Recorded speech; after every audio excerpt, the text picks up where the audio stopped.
सुबह जब आंख खुली आदतानुसार सबसे पहले मैंने अपने कमरे की खिड़की खोली। बाहर काले काले बादलों ने पूरे आकाश को अपने आगोश में ले रखा था। ठंडी ठंडी हवाएं मुझे छूकर मेरा रोम रोम पुलकित कर रही थीं। सुबह के अभी सिर्फ 6 बजे थे। सोते हुए आकाश का चेहरा कितना शांत और सुकून भरा लग रहा था, अन्यथा रोजमर्रा की जिंदगी और उसकी जरूरतों की उहापोह ने वो शांति और सुकून छीन लिया था। रिया के कॉलेज में आज कुछ डिबेट थी, इस कारण उसे कॉलेज थोड़ा देर से जाना था। इसलिए रिया की तरफ से आज थोड़ी तसल्ली थी, वरना मुझे अपनी वॉक जल्दी जल्दी खत्म करनी पड़ती है। चलो आज इस सुहाने मौसम में टहलने का बहुत आनंद आएगा, ये सोच मैं किचन में चाय बनाने चली गई। मांझी की चाय उनके कमरे में उन्हें देकर मैं अपनी चाय बालकनी में बैठकर पीने लगी। बालकनी से समुद्र को देखना मेरे लिए अत्यंत सुकून भरा होता है। मैं, बालकनी और समुद्र, हम तीनों दोस्तों की तिकड़ी बहुत मजबूत है। जब कभी मैं उदास होती हूँ, परेशान होती हूँ या फिर अकेली, मेरे ये दोनों दोस्त मेरा मूड ठीक कर देते हैं। और फिर आज तो मौसम भी साथ था। समुद्र की लहरों की सरगम की धुन बहुत की कर्णप्रिय लग रही थी। नीचे पार्क का जॉगिंग लेन धीरे धीरे भर रहा था। सभी मौसम का लुत्फ उठाना चाहते थे। ऐसे मौसम में बालकनी और समुद्र की चंचलता का राग मुझे जॉगिंग पर जाने से रोक रहा था। कुछ देर सोच विचार करने के बाद मैंने नीचे जाकर जॉगिंग करने का फैसला किया। सभी जॉगिंग और ठंडी ठंडी हवाओं का मस्त आनंद ले रहे थे। कुछ ही देर में रिमझिम बारिश शुरू हो गई। सभी लोग अपने अपने घर की तरफ भागने लगे। अचानक बारिश तेज होने से जॉगिंग करने आई एक लड़की बुरी तरह भीग गई। पूरी तरह भीगी होने के कारण वो बहुत असहज महसूस कर रही थी। वो चुपचाप एक शेल्टर के नीचे खड़ी हो गई। मैं भी वहीं खड़ी थी और मेरे साथ मेरे आसपास के फ्लैट्स की कुछ औरतें खड़ी थीं, जो उस पर और उसके कपड़ों पर टिप्पणियां करना अपना परम कर्तव्य समझ रही थीं। मुझे उनकी मंद मंद हंसी और टिप्पणियों से कोफ्त हो रही थी। साथ ही उनकी संकीर्ण सोच पर शर्म आ रही थी।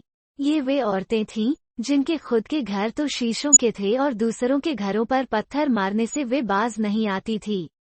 उस लड़की की असहजता और मौके की नजाकत को समझते हुए मैंने उसे अपनी जैकेट पहना दी। अरे अरे अंजलि, ये क्या कर रही हो? क्यों उसे अपनी जैकेट दे रही हो? उनमें से एक बोली। मैंने उन्हें गुस्से भरी नजरों से देखा, तभी औरों ने उसका साथ देना शुरू कर दिया। और क्या, अरे कपड़े पहनने की समझ होनी चाहिए। और नहीं तो क्या, इनके घर वाले भी कुछ नहीं कहते, कैसे कपड़े पहनकर आई है? पता नहीं था कि बारिश का मौसम है और बारिश कभी भी शुरू हो सकती है। ये स्लीवलेस और शॉर्ट्स पहनना जरूरी था क्या? मालती बोली। तुम लोग कुछ भी बोल रही हो। चुप हो जाओ सब, बारिश रुक गई बेटा, तुम घर जाओ। उस लड़की को भेज मैं अपने घर आ गई। उनकी बातों और सोच से मन बहुत आहत हुआ था। औरत ही औरत की दुश्मन होती है, ये कहावत यहाँ बिल्कुल चरित्रार्थ हो रही थी। अजीब समाज है हमारा, हर बात पर स्त्रियों पर ही उंगली उठती है। कहने को नया जमाना है। हम 21वीं सदी तो छोड़ 22वीं सदी में प्रवेश कर रहे हैं, पर सोच अभी भी वही पिछड़े पुराने जमाने में अटक गई है। अपने घर में क्या हो रहा है, इससे किसी को कोई मतलब नहीं है। दुनिया जहां का ठेका ले रखा है, आसपास पूरी सोसाइटी की खबर रखती हैं। इन जैसी औरतों को ही गॉसिप क्वीन का खिताब दिया गया है। सब बातों को आई गई करके घर पहुंचकर मैं अपने काम में व्यस्त हो गई। मैं जानती थी कि सामने के फ्लैट वाली मालती अभी मांझी के पास सारी बात का ब्यौरा देने आती हो। ये उसका नित्य क्रम था। दिन के समय मांझी के पास बैठकर पूरी सोसाइटी की खबर देती थी। वैसे मांझी पुराने जमाने की होते हुए भी बहुत सुलझे विचारों की थी। समय के साथ चलना और बदलना वे बखूबी समझती थी। रिया ने तो मालती का नाम खबरी प्रसाद रखा था। कितनी बार वो रिया को भी टोक चुकी थी। उसे दूसरों के बच्चों में बहुत दिलचस्पी थी। कौन क्या कर रहा है, क्या पहन रहा है, वगैरह वगैरह। मैं अपनी विचारधारा के केंद्र बिंदु मालती के विषय में सोच ही रही थी कि उसने घर में प्रवेश किया। पता है मांझी, आज सुबह क्या हुआ? कहकर उसने सुबह का पूरा विवरण पूरे मिर्च मसाले के साथ मांझी को सुना दिया। मैं चुपचाप रसोई में चाय बनाने चली गई। मां जी, अब आप ही बताइए, क्या लड़कियों को रहन सहन, पहनावे की मर्यादा नहीं रखनी चाहिए? सुबह खामाखा अंजलि नाराज हो गई। अगर लड़कियां इतने छोटे कपड़े पहनेंगी तो हादसे तो होंगे ही ना, कसूरवार लड़के हो जाते हैं।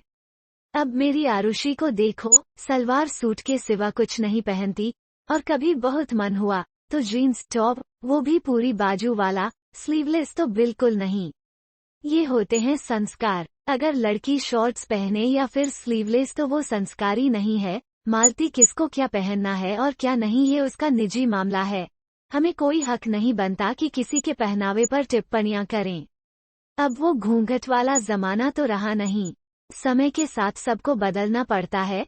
फिर लड़कियों का पहनावा बदलने की जगह हम सभी अभिभावकों को अपने अपने बेटों की सोच में बदलाव लाने का प्रयत्न करना चाहिए। उन्हें लड़कियों की इज्जत करना, उनका सम्मान करना सिखाना चाहिए। उनकी गंदी पंगु मानसिकता को बदलना चाहिए। उन्हें ये सिखाना चाहिए कि एक लड़की कोई वस्तु नहीं है, बल्कि ईश्वर की एक खूबसूरत रचना है।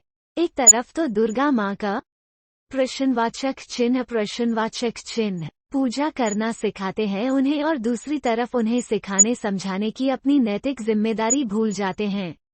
बहन बेटी तो सभी के घर में हैं। फिर वही बात मांझी, अब वो 207 वाली मिसेस शर्मा को देखो, पूरी छूट दे रखी थी अपनी बेटी को। कैसे कैसे कपड़े पहनती थी वो, कितनी बार तो मांझी उसके पहनावे से मेरी नजरें शर्म से झुक जाती थी। क्या हुआ, भाग गई ना घर से? अरे वो बालिग थी और अपनी पसंद के लड़के से शादी करना चाहती थी। उसके घरवाले किसी और जाति के लड़के से उसकी शादी नहीं करना चाहते थे। इसमें कपड़ों का क्या कसूर? प्रेम विवाह तो सलवार सूट वाली या फिर कोई भी लड़की कर सकती है। और फिर बाद में उसके घरवाले मान भी तो गए थे। मांझी ने उसकी बात को अत्यंत सुलझे हुए तरीके से संभाला, जिस पर मालती की बहुत असंतुष्ट प्रक्रिया थी। फिर भी मांझी, आप मानो या ना मानो, ये छोटे कपड़े मुसीबत को आमंत्रण होते हैं। मालती, लड़कियों के पहनावे पर ध्यान देने की जगह उनके आत्मनिर्भर, आत्मविश्वासी बनाने की सोचो। मांझी ने फिर उसकी इच्छा के विरुद्ध जवाब दिया। वो उनकी बातों से पूर्णतः असहमत व असंतुष्ट थी। दोनों की चर्चा इसी विषय पर चल रही थी। इसी बीच अपनी बात को सिद्ध करने के लिए मालती ने सोसाइटी की न जाने कितनी लड़कियों का कच्चा चिट्ठा खोल दिया था। उसकी बातें सुनकर मुझे उसकी छोटी और संकीर्ण मानसिकता पर अफसोस हो रहा था। मालती, नेवर जज a book by its cover. तुम आजकल की पढ़ी लिखी स्त्री हो। जमाने के साथ नहीं चलोगी तो ठोकर खाओगी। तुम्हारी पढ़ी लिखी सोच के आगे मांझी की पुराने जमाने की सोच बहुत ऊंची है। और फिर कपड़े छोटे नहीं होते, हमारी सोच होती है। हमारा देखने समझने परखने का नजरिया छोटा होता है। हम जैसा सोचते समझते हैं, हमारे मन मस्तिष्क में वैसी ही तरंगे दौड़ने लगती हैं।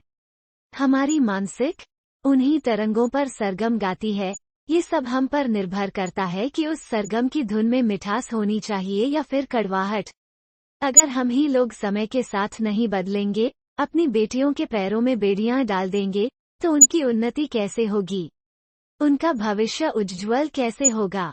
मैंने उसकी बात बीच में काटते हुए कहा, अंजलि, उन्नति करने के लिए ऐसे कपड़े पहनने जरूरी है क्या? मान मर्यादा नाम की भी कोई चीज होती है। आजादी दो, पर उतनी जितनी जरूरी हो। ये तो वही बात हो गई मालती की, लड़कियों को उड़ने के लिए आसमान तो दो, पर साथ में उनके पंख भी काट दो। हमें अपनी परवरिश, अपने बच्चों पर भरोसा होना चाहिए। हमारा भरोसा उनके लिए संजीवनी बूटी का काम करता है। आजकल लड़कियां हर दिशा में अपना नाम उज्ज्वल कर रही हैं। कल्पना चावला, सानिया मिर्जा, साइना नेहवाल, मैरी कॉम और ना जाने कितनी लड़कियों ने देश और अपने माता पिता का नाम देश दुनिया में रोशन किया है। अगर सानिया मिर्जा के घर वाले ऐसी सोच रखते, तो सानिया कभी टेनिस स्टार नहीं बन पाती, क्योंकि टेनिस साड़ी और सलवार सूट में तो खेला नहीं जाएगा ना। और रहा सवाल मुसीबत और आमंत्रण का, लड़कियों को आत्मरक्षा भी सिखानी चाहिए। पेपर स्प्रे, नाखूनों का इस्तेमाल, जूडो कराटे सब आना चाहिए, ताकि वो किसी पर निर्भर न रहे।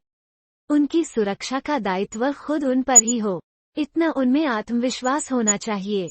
सरकार ने भी लड़कियों की सुरक्षा के लिए इतने ऐप लॉन्च किए हैं, जो उनके मोबाइल में डाउनलोड होने चाहिए, ताकि वक्त रहते उन्हें ट्रेस किया जा सके। आखिर नई तकनीक का यही तो फायदा है। मालती पहनावा किसी लड़की के चरित्र का प्रमाण नहीं होता। मैंने पूरे आत्मविश्वास के साथ अपना पक्ष रख दिया। बातों में बहुत तर्क वितर्क हुआ, पर वही ढाक के 3 पात। आखिर गॉसिप क्वीन खबरी प्रसाद का टाइटल जो मिला था, इतनी जल्दी हार कहाँ मानती। अपने आप को सही सिद्ध करने के लिए न जाने कितने किस्से कह डाले। ऐसे ही सोच बदलाव, पहनावे की बहस में कई दिन बीत गए। ऐसे ही एक दोपहर को मालती पड़ोस की सोसाइटी की चटपटी खबर लेकर आई, जिसे वो बहुत चटकारे लेकर सुना रही थी। पता है मालती, आज रिया के कॉलेज में एक हादसा होते होते बचा।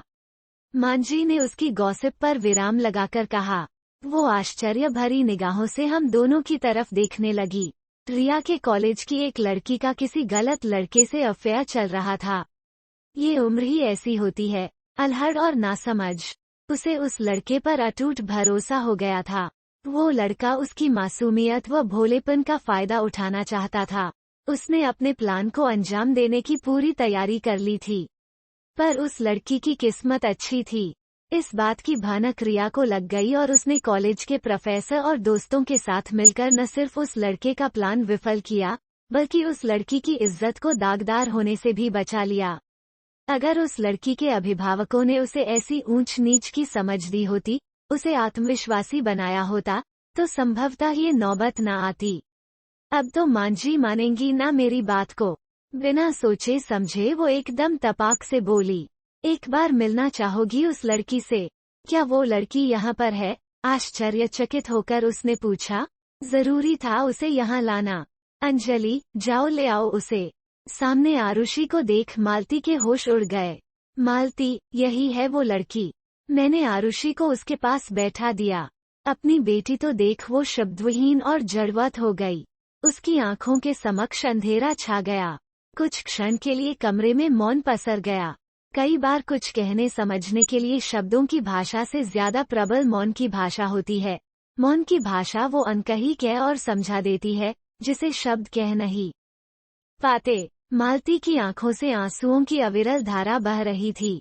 उसका मौन, उसकी झुकी नजरें बहुत कुछ कह रही थीं। उसे एहसास हो रहा था कि बेटियों को आत्मरक्षा और आत्मनिर्भरता का पाठ पढ़ाना कितना जरूरी है। उसकी कृतज्ञ भरी सजल नजरें जैसे कह रही हों, अंजलि, आई विल नेवर जज a book by its cover. पहनावे से चरित्र का आकलन नहीं करेगी। Thank you so much.